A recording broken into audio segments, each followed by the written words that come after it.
Week 15 in the NFL. How did we get here so quickly? Larry Hartstein, RJ White, Will Brinson, Claudia Bellofatto with you here on the Early Edge, brought to you by BetMGM. Make it legendary. And the playoff picture coming into focus. Some of the teams eliminated. The Giants were the first squad a few weeks ago. They've been joined by some others. Not too surprising.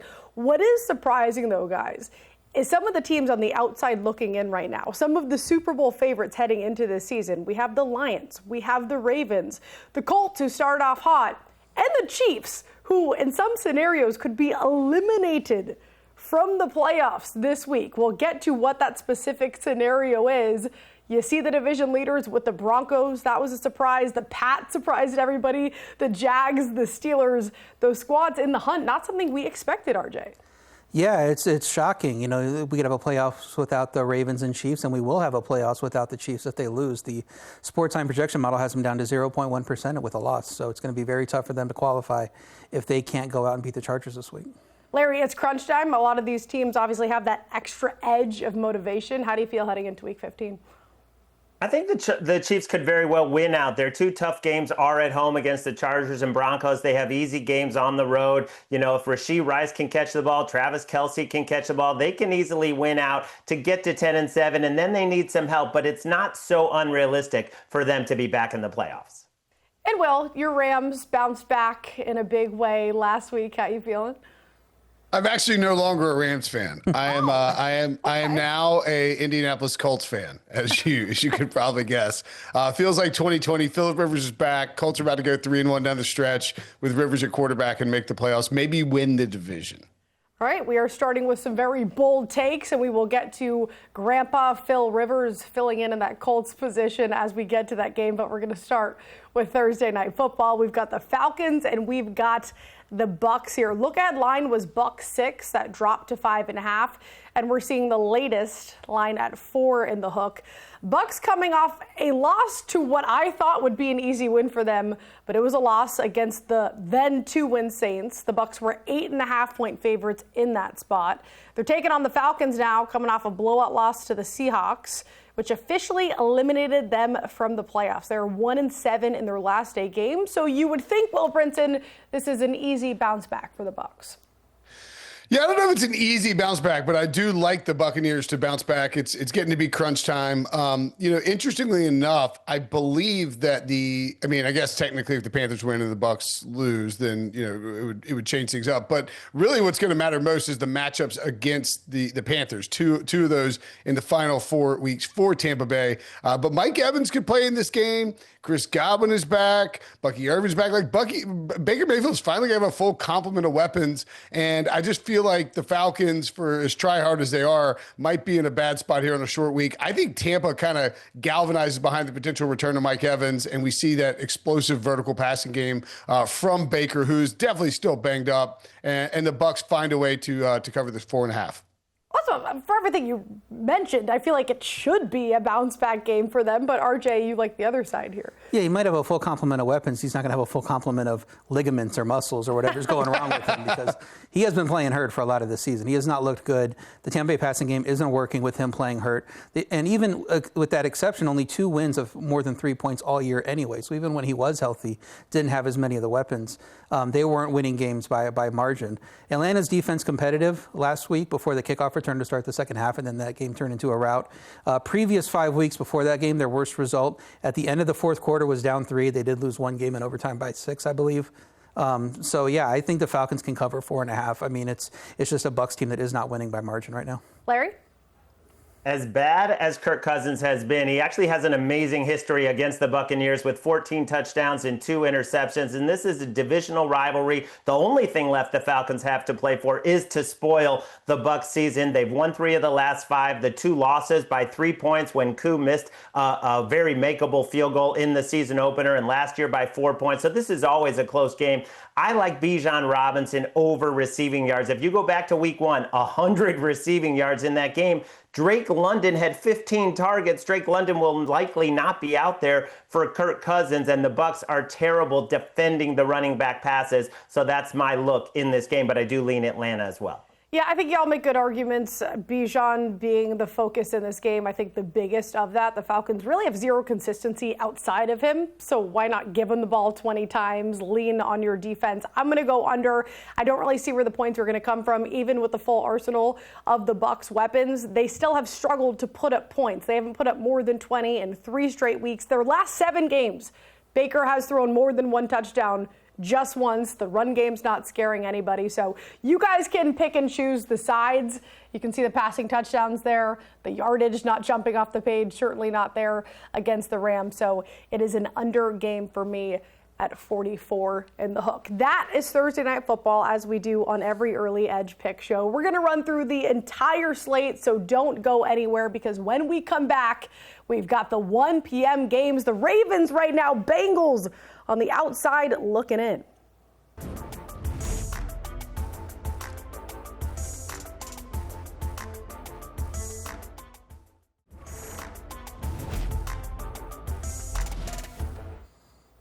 Back here on the early edge, running through the Week 15 slate with Larry, RJ, Will, and Claudia. We got the Ravens, Bengals, AFC North battle, both squads coming off of a loss. Ravens fell out of first place with their loss to the Steelers. Fourth quarter collapse for the Bengals against Buffalo unofficially ended their season. And we saw this 2 weeks ago. It was the first return for Joe Burrow to the Bengals. They took down the Ravens in that game. Now we're in Cincinnati. Ravens laying 2.5 on the road, Larry. Yeah, I like the Ravens. They've been so snake-bitten the past couple of weeks. You go back to that game against the Bengals where they had 5 turnovers. They outgained Cincinnati by 1.3 yards per play. And then last week, the Travis Jones imaginary penalty that the NFL comes out and admits the referee didn't know the rule. That just cost the Ravens 4 points. And then the controversial Isaiah Likely touchdown ruling. So I feel like they deserve a better fate. They still have a shot, whereas the Bengals, their bubble was burst with that loss in Buffalo and the way they went down with back-to-back interceptions by Joe Burrow on consecutive passes. I'm going to lay the short number with Baltimore. Time to gang up on Larry. Will? Yeah, I mean, I think the Bengals, bubble was burst. I mean, brutal way to lose that game that looked like they were in control in the snow. But, having said that, I think Joe Burrow is still going out there with the mindset that, one, they're not completely dead yet. And then, two, why not ruin somebody else's season? And if you could ruin a rival's season, there's nothing more enjoyable than that. I think we see kind of a shootout here and Burrow have a big game against Baltimore. Jamar Chase, just incredible stats against these division opponents. Think he shows up after a slow game last week. I like the Bengals to win this one outright. RJ, one of your stronger plays on Bengals? Yeah, first game wasn't as bad due to the fumbles, like Larry said, but Baltimore really didn't deserve to win. I think any of the last 3, even you can argue about those penalties and the touchdown. They just haven't looked good, and Lamar's not playing well. I mean, the Bengals might be the better team right now with how Lamar is playing, not looking 100% for whatever reason. Since he had control of that Buffalo game, I think that they go out there. This is their Super Bowl, essentially. This is their last game that matters to them, is taking down the Ravens and keeping them out. So I think they're going to come out fired up here. This is the last one, and then they can kind of coast the last 3 weeks. So I think the Bengals win this game as well. Yeah, I tend to agree. I like the Bengals. I think I'd rather just take them outright than the 2.5. Or if you're worried about this line, you could tease them, get them up over a touchdown. When we saw them face just a few weeks ago, they limited a struggling Lamar Jackson to his lowest completion percentage and his worst QBR of the season. And outside of that game, Lamar's had 1 passing touchdown and 4 picks over his last 4 games, career low rush yards, the highest in the league off-target rate in the NFL over the last 6 games. He's one of the least efficient quarterbacks in the league since returning. So all of those reasons, yes, I think the Bengals certainly could win this. The defense still not great, but they could have beat the Bills. We've seen flashes of hope for them. So I like the Bengals. I'm with the guys there. But if you're a little worried about it, a teaser might make more sense. And Patriots, one of those legs that you could add on there, which we'll get into next, a few options. But Bengals, Joey B. He's back. Let's dive into Bills and Patriots, aforementioned. This line has flipped. The look ahead was Patriots 1.5. It opened on Sunday, Bills 1.5. RJ, surprised by the movement? Yeah, I don't understand it. The Bills kind of fortunate. Joe Burrow gave away that game with those interceptions. I don't think the Bills defense is in any good situation, even if they do get a few guys back. They've just been so beat up over the whole season. And the Patriots team, 10 straight wins and coming off a bye with extra rest. And they're going to feel disrespected as the underdogs at home against a team that they beat in Buffalo. So it's not like Buffalo's looked like a Super Bowl team the last few weeks. And Burrow gave them the game last week, like I said. So I think the Patriots should be favored here. It doesn't really matter which side is won, but if you're going to give me like a plus 100 on the money line, I got to go with the Patriots. But the Patriots haven't played anybody, right, Will? Yeah, fire up the SpongeBob memes. Look, I think this is going to be a great game, one of the best games of the week, no question about it, and a massive game, in terms of, just how the overall AFC will shake out. I like the Bills to win the game.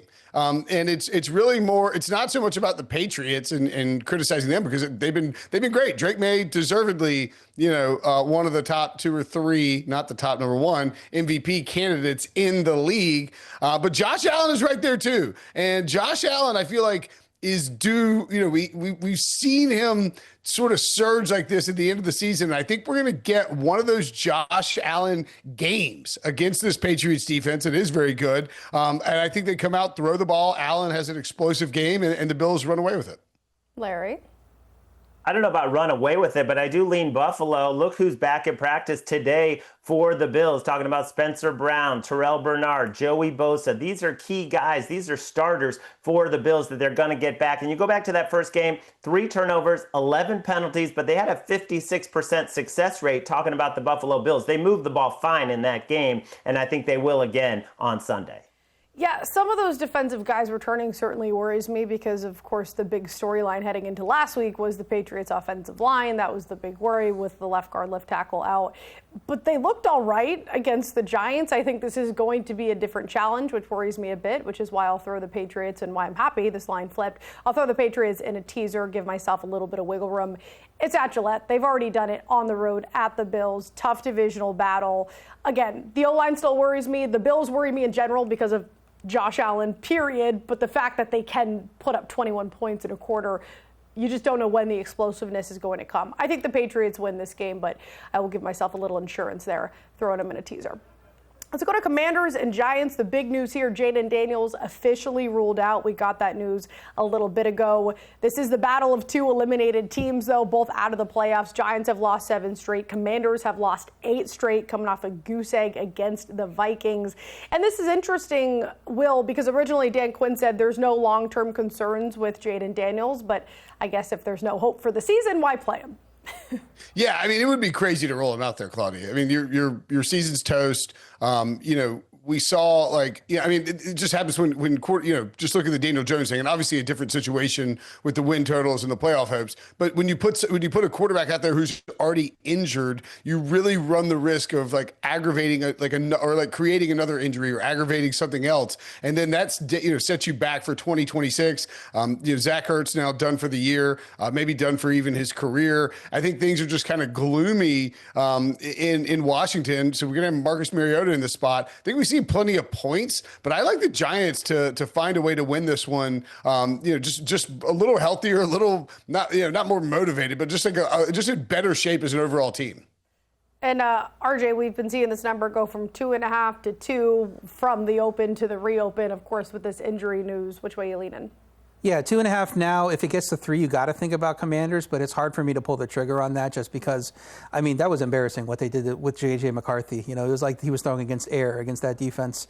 19-play, 98-yard touchdown drive on that second drive, and it felt like they were done after that. So I don't know how we can trust that this defense gets stops ever against Jackson Dart coming back. If the Giants D is a bit healthier, actually tries, I think they win. So I would lay it with a 2.5 right now. Yeah, this Giants team just 2 weeks ago took the Lions into overtime. This Commander squad, even with Jaden Daniels, passing game wasn't flowing. The run game's been virtually non-existent. So I agree with you guys. Larry, cap it off. I got to look at the over here. The Giants have been an over machine, 7-1 in their last 8. The only one they missed was when Russell Wilson had to come in against the Bears, and they missed the over by 1 point because of that. Their defense is a shambles. There's a lot of questions. Why did they promote Charlie Bullen, the outside linebackers coach? The team looked totally unprepared against the Patriots when they had 2 guys on the staff who were defensive coordinators, and he has never called defensive plays. They also fired Brian Cox, another defensive assistant, this week. So I think with Marcus Marcus Mariota starting the game, the Commanders will do enough to help both teams get over. All right, rapid fire for this last one. Browns, Bears. Bears laying 7 in the hook, 39 in the hook, the total. Larry, I'll come right back to you.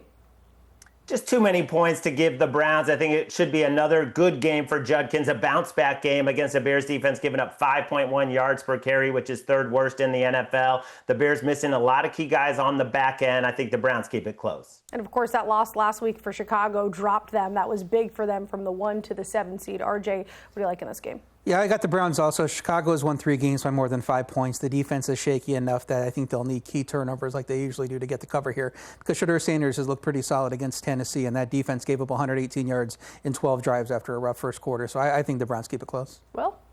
Yeah, same deal. I mean, it's just too many points. Now, I mean, like, can the Bears offense come out and stun the Browns defense with Cleveland on the road, maybe playing a little worse? Possibly. But I think the Browns defense and like Shedeur playing well and being given sort of some free reign for the rest of the season sets up the Browns to be kind of decent down the stretch and maybe like, give them a little hope for 2026. I like the Browns here. If they trust him in the red zone, which we'll see, just throw whatever guys on the bench in.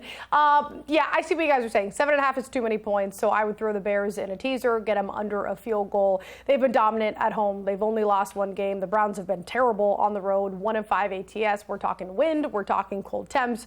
I think it's going to be a lower scoring game. So certainly, if I was to take the straight up points, I would take the 7.5.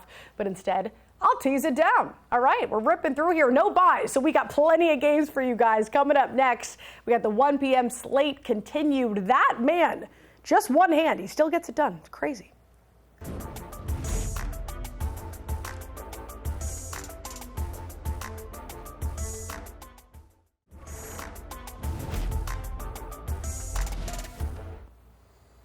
Running through the slate for Week 15, Larry, RJ, Will, Claudia with you. Let's start with the Chargers and the Chiefs. The Chiefs laying 4.5. We did see this reopen at 5.5, so some Chargers money has come in. And as I mentioned off the top of the show, crazy to say, but the Chiefs could be eliminated with a KC loss, a Buffalo win, and wins by Jacksonville, the Colts, or Houston. So a lot of things have to happen, but it is possible, and it would be crazy, but it's possible. Chargers coming off the Monday night overtime win against the Eagles. And I said heading into the break, Justin Herbert gets it done. And RJ said, did he really get it done? It wasn't a pretty game, of course, but he came in with a broken hand. He got no help from the offensive line. Still impressive in my book. Chiefs coming off that loss to Houston, 5 drops for the team. That's the second most by any team so far this season. So sloppy really on all ends last week for these squads. Well, you're looking at the 4.5 and market agreeing with you with that Chargers money. Yeah, I think it's just too many points. I mean, the Chiefs aren't very good right now. Like, we keep expecting, Patrick. It's like, we say, Patrick Mahomes, Andy Reid, Travis Kelce, like they can flip a switch, and like I think they can because they are who they are. But I mean, those are the guys who let them down against the Texans in Week 14. Like the big 3, it wasn't the defense, it wasn't the battered offensive line that actually held up fairly well. It was Mahomes and the receivers, and Andy Reid with some decision making. And I think the Chargers, the offense wasn't perfect by any stretch, and the offensive line is a big problem, no doubt about it. Justin Herbert was pressured like 73% of the time, in that game against the Eagles. But that defense for the Chargers should be able to slow down the Chiefs, and I think this is just too many points for LA. Yeah, and I'll talk about the Chargers, and then I'll let you guys talk about the Chiefs. I'm going with the team total, which is not something I feel lovely about because of how bad that offensive line looked. I think the real play is Justin Herbert over on rush attempts. I crushed that line at 3.5. He had 10 carries. I'm sure the market's going to adjust there. Line's not up yet. 18 points, though, for this Chargers team feels a little bit too low. They've put up that much in all but one of the last 8 games and all but twice all season long. In Week 1, we saw him put up 27 on this Kansas City defense, and KC has allowed 18 or more in 5 straight weeks. So I tend to agree with Will, but I looked at the team total and thought that's just a little bit too low at 18 in the hook. So I will go over there, and I'll look out for that Justin Herbert rush attempt number. Larry, I'll come to you. You're on the other side. You're going to lay the 4.5. Yeah, traveling on a short week after giving up nearly 70% or a historically high pressure rate doesn't bode well against this Chiefs defense. That defense was incredible in the second half. Every single Houston possession was 3 and out until Andy Reid decided to trust the offense and not the defense. And Rashee Rice, one guy you left out in terms of the scapegoats, Will, for this Chiefs slide. Rashee Rice was a big part of that. And hopefully he's okay because he took some vicious hits in that game. But I just think this is finally the Chiefs season. This is the all-in desperation spot. And against this wounded Chargers team traveling on a short week, I'll lay it. RJ? I like the under here. Chiefs had 4.3 yards per play last week. Chargers had 3.9, which goes down to about 3 when you take out that 60-yard catch and run where the Eagles didn't cover them down the left sideline. Both offensive lines had major questions at tackle, though I thought Esopole did pretty well after he had to sub in for Wanye Morris, got hurt on the first play.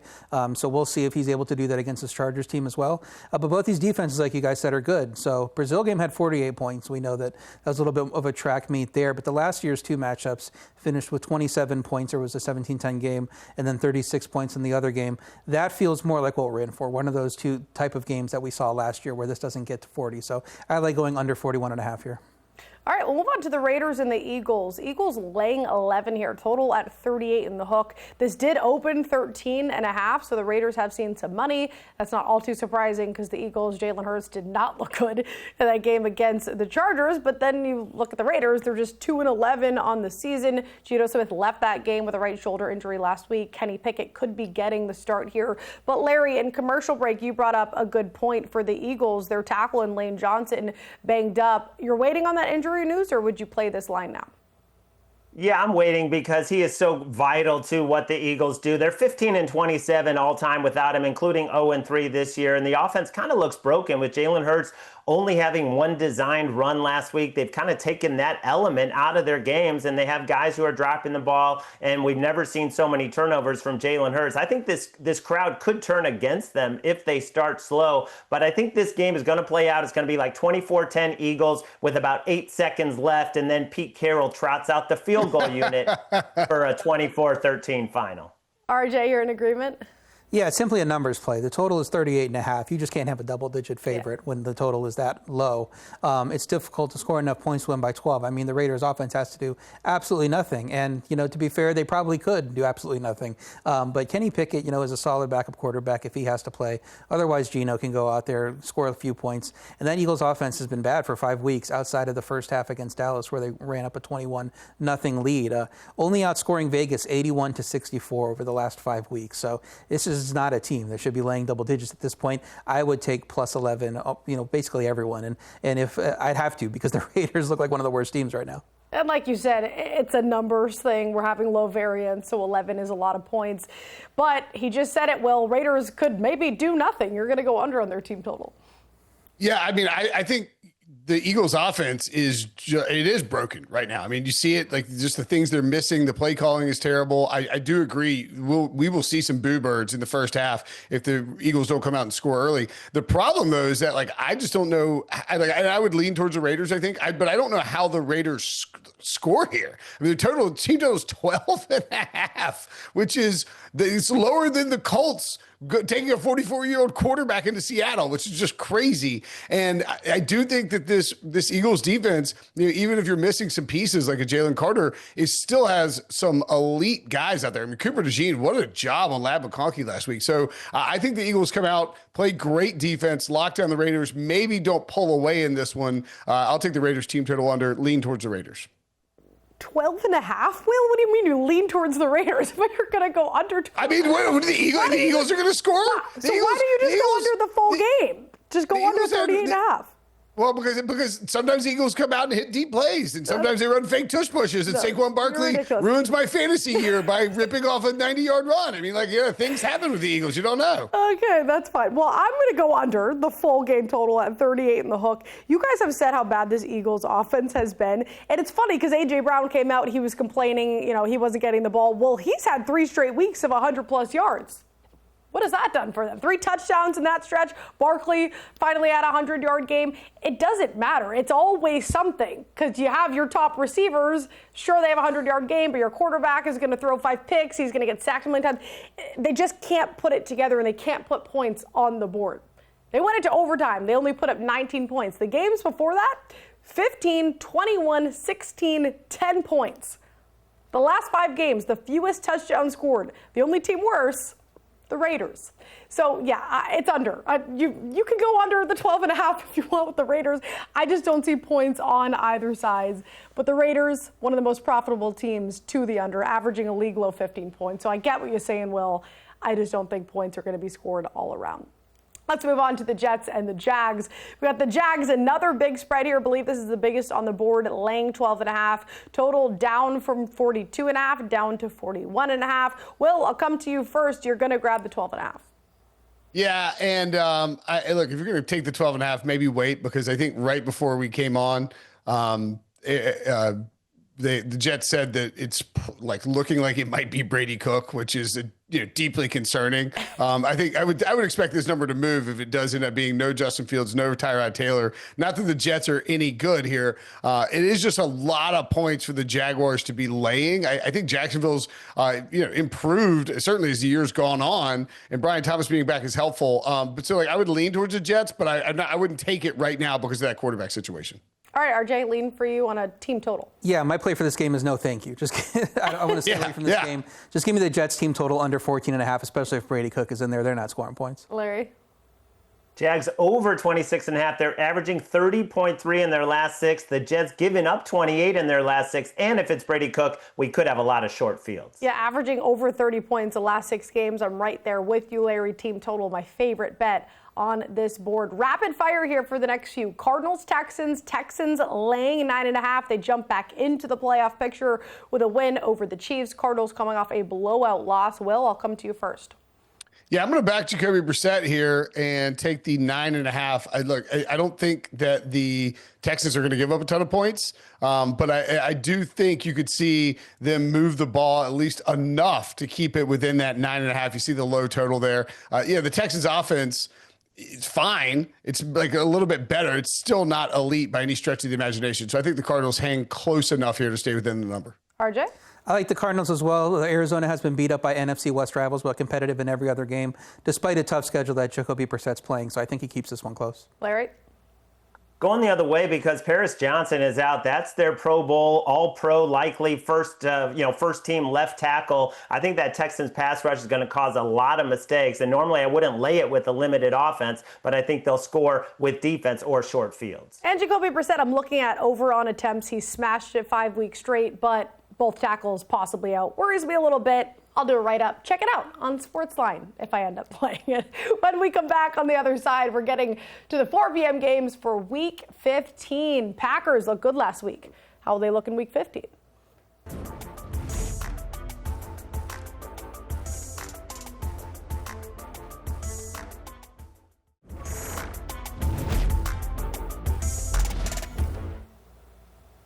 Week 15, onto the 4 p.m. slate we go. Packers laying 2.5 against the Broncos. Total opened 41.5 on Sunday, up to 43. So some over money there. Big game for the playoff picture, both the NFC and AFC. Denver, the 1 seed in the AFC. Packers just took over first place in the NFC North, 2 seed in the NFC. RJ, I'll come to you first. What do you think about this game? Yeah, my ratings say they should be around pick'em, so I should be all over Denver. But I'm going to trust the market and say that they're due for a stinker and that Green Bay is clearly the better team here. Denver's offense hadn't had to play many good defenses, and Green Bay's defense, of course, looks excellent. Green Bay's offense should do enough to get to 20 points. Jordan Love looking like a dark horse MVP candidate. I know it's going to be one of the other two guys, Will's guy or Claudia's guy, but he'd be third in that race right now. So I like them to probably win this game by 3. Larry, you're on the same side? Yeah, they're looking like a legit Super Bowl contender, the Packers are, and they play so much zone, and Bo Nix can really struggle against zone. So I'm going to play the Packers, but just on the money line. Well, I'm going to go the other way. I just think Denver's defense is going to show up. Now, look, I will absolutely admit that Jordan Love can get nuclear hot, and I think that's what makes him a possible MVP candidate and then a Super Bowl contender. But this is a great defense that Denver has, good enough to slow down the Packers, keep it close. steal one at the end. We know how they play in the fourth quarter. Give me the Broncos. Yeah, that protection looks so good, and Jordan Love certainly benefiting from it. So the regular line worries me. I miss his teaser, so I'm going to throw the Broncos in a teaser, get it up over a touchdown. Because of the defense, the offense doesn't impress me much, but the defense with that pass rush, it's really historic right now. They're on pace for 72 sacks. That would tie the NFL record set by the 84 Bears. So the pass rush is there. As we know, the secondary with Pat Surtain. It's a defense for me. The offense worries me. The Packers offense worries me. So I'm giving myself some wiggle room there with a teaser. Let's move on to the Lions and the Rams. We've got the Rams laying 5.5, total set at 55 in the hook. That's up from a total of 52.5. So some pretty significant movement there. Rams did open on Sunday at 4.5. So some Rams money as well.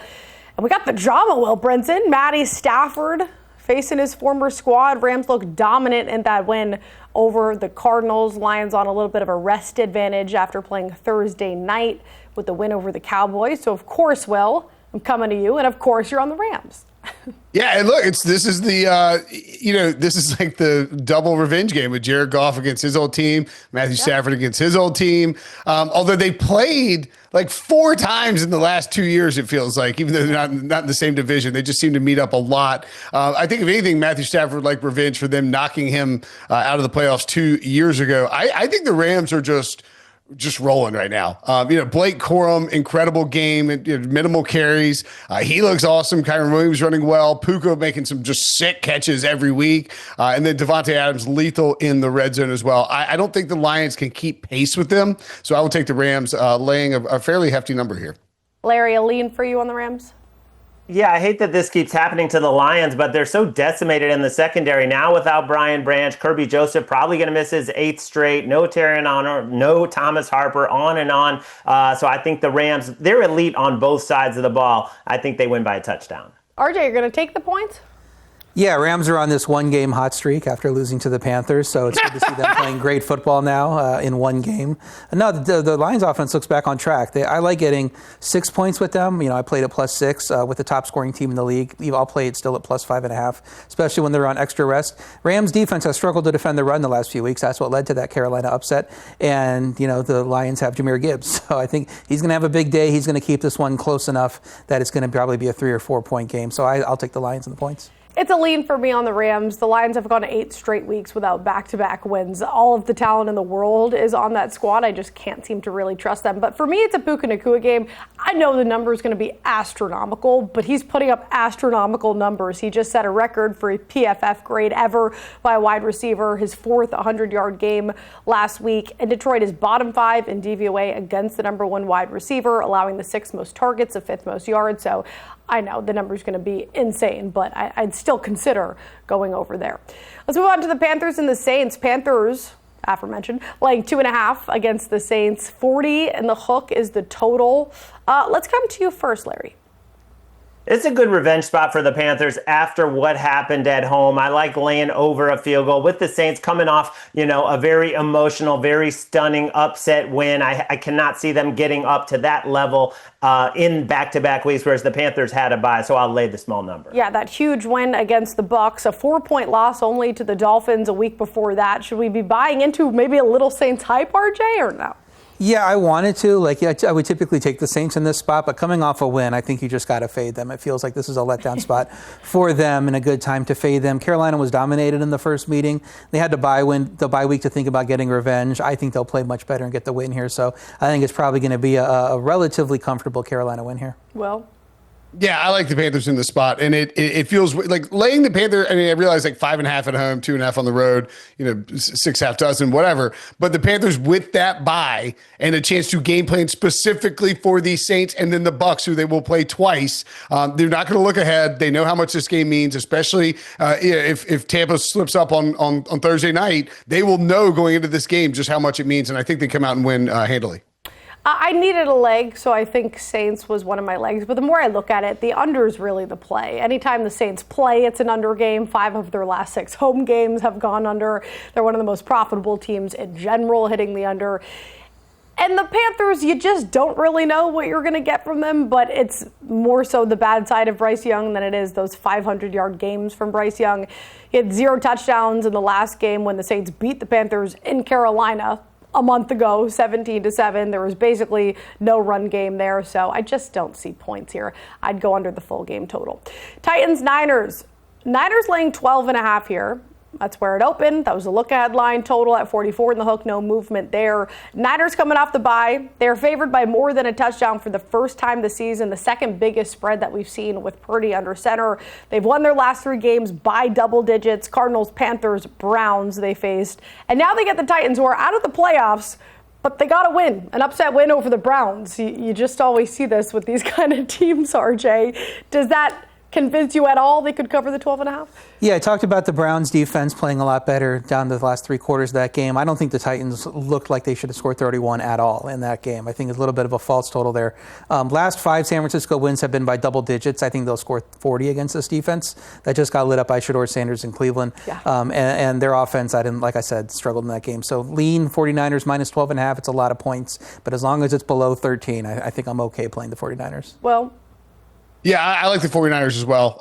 It's just a spot where they're coming off a bye. They're going to feed Christian McCaffrey. They're going to run the play action shots deep down the field to George Kittle. Everybody should be a lot healthier. Sometimes these teams that are in that playoff hunt get quote unquote lucky with like a week 14 bye isn't something you necessarily always want because you want the rest of the middle of the season. But I think it benefits them a lot against the Titans here in a game they should win handily. Larry? Yeah, the Titans, when they won their earlier game against Arizona, also very unlikely. They followed it up with a total dud at Las Vegas, only put up 10 points, 225 yards. So I don't see them getting more than 10-13, and I definitely see the Niners getting 30. Yeah, it's an under game for me. I know the Niners have been smashing opponents, but they're not necessarily putting up a ton of points. They're just limiting them. They've only scored more than 26 points once over the last 3 weeks. So it's an under game for me. I'm not expecting much from the Titans side. I just don't think the Niners will have to put up a ton of points. Lean on your defense and lean on the run game. Colts, Seahawks, before we go to break, another big spread here. This would be the biggest of the week. Seahawks laying 13.5, total at 42 in the hook. Haven't seen a ton of movement there. Let me come to you first, Will. Yeah, look, here's the deal. Phillip Rivers is back. We're going to take the Colts. He's starting. He gave a press conference. You don't know how much he weighs. He was shocked they weren't doing Zoom calls because that's the last time he was in the league, they were doing Zoom calls in 2020. His passing yardage total is up. I saw it's like 150 and something. I just think he's going to give a spark to this offense, and it's a tough spot to play against Seattle. In Seattle, great defense. I think the Colts keep it close enough. And like I said at the top of the show, 3-1 somehow, some way to get this done and get to the playoffs with old man Rivers. 44-year-old grandfather. His son is the same age as Riley Leonard, who's on that quarterback depth chart. 5 years removed. It's tough, but it's a lot of points, RJ. Yeah, I like Colts team total under 14.5. We don't know who the quarterback's going to be. Will's peacocking about Phillip Rivers. He's coming off the couch, trying to play on 5 days against one of the best defenses in the league. Allowed less than 14.5 5 times, including each of the last 2 weeks. Shut out another team that didn't have a quarterback. We know that Minnesota game, how that worked. Worried a little bit about the look-ahead spot with the Rams on Thursday, but I don't know how whoever's playing quarterback for Indy is going to have any success. I like Colts team total under 14.5. Larry? Riley Leonard is practicing on Wednesday, so I think there's a good chance that he is under center, and I didn't think he looked too badly, and he got some experience under his belt. He's pretty mobile. They have enough weapons. This is just too many points for me. Yeah, it would be crazy and very disrespectful if they did not play him over Phillip Rivers. I don't think that would make sense to anybody. Also, there's no way Phillip Rivers is going to be able to move magically now, and he's not going to get hurt in the first. He could move back then. That's what I'm saying. That's what I'm saying. We think magically now he's going to be able to move. Come on. Tyler Warren for the Colts. I know his yardage hasn't jumped off the page, but he's second on the team in yards, in targets, and catches. We always talk about a rookie, unexperienced, or bad quarterback's best friend is the tight end. So I think he's going to get the looks, and the matchup is perfect. The Seahawks allow the third most targets, the second most catches, and the second most yards to the tight end position. So it's a Tyler Warren game. I don't know the number, but whatever it is, I'm going to go over it. When we come back on the other side, we're so close to the end, folks. We've got Sunday Night Football, Monday Night Football, and our best bets.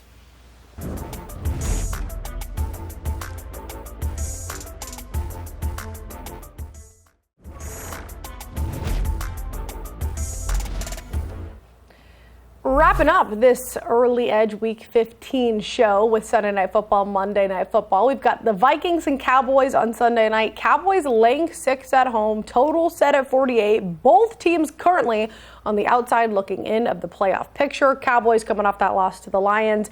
Vikings saw a bounce back game. The best game for J.J. McCarthy, 3 touchdowns, a 31-0 win over Washington. Larry, how much stock should we take into that game for J.J. and the Vikings? Not too much, because that Washington defense was totally lifeless, and I think Dallas is going to put up a much better fight, especially after what happened Monday night. That gave them a huge boost to see the Eagles lose, to see that they still have a path if they win out. There's been some optimistic talk regarding CeeDee Lamb and whether he will be able to come back from that concussion with the extra rest. I would lay it with the Cowboys. I'm seeing Cowboys across the board, Will. Yeah, I'll take the Cowboys as well. I mean, you talk about the Washington defense like that. What J.J. McCarthy did is not indicative of what we should expect to see from J.J. McCarthy the rest of the year. Cowboys defense much improved over the last month, really, since that trade deadline acquisition. And I think we see a big game from Dak Prescott in this spot. RJ? Yeah, he had a great game throwing against air. Brought this line down from 7.5 on the look ahead.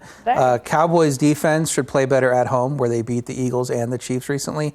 Offense has had one home game under 400 yards, so they're going to get theirs. I think it's going to be tough for McCarthy to keep up. I lean Cowboys -6. Yeah, that was his only 3-touchdown game, his only game this season without a pick. He was still sacked 4 times. I don't believe in that offense at all. It's an under game for me, though. I just think the Cowboys are going to lean on their defense. They can lean on the run game. They can do what they want with the passing game. They'll probably reach, 40 points themselves. I don't care. I don't see the Vikings putting up points, especially after last week. Maybe they're feeling a little bit too confident, and Dallas is going to bring them back down to earth.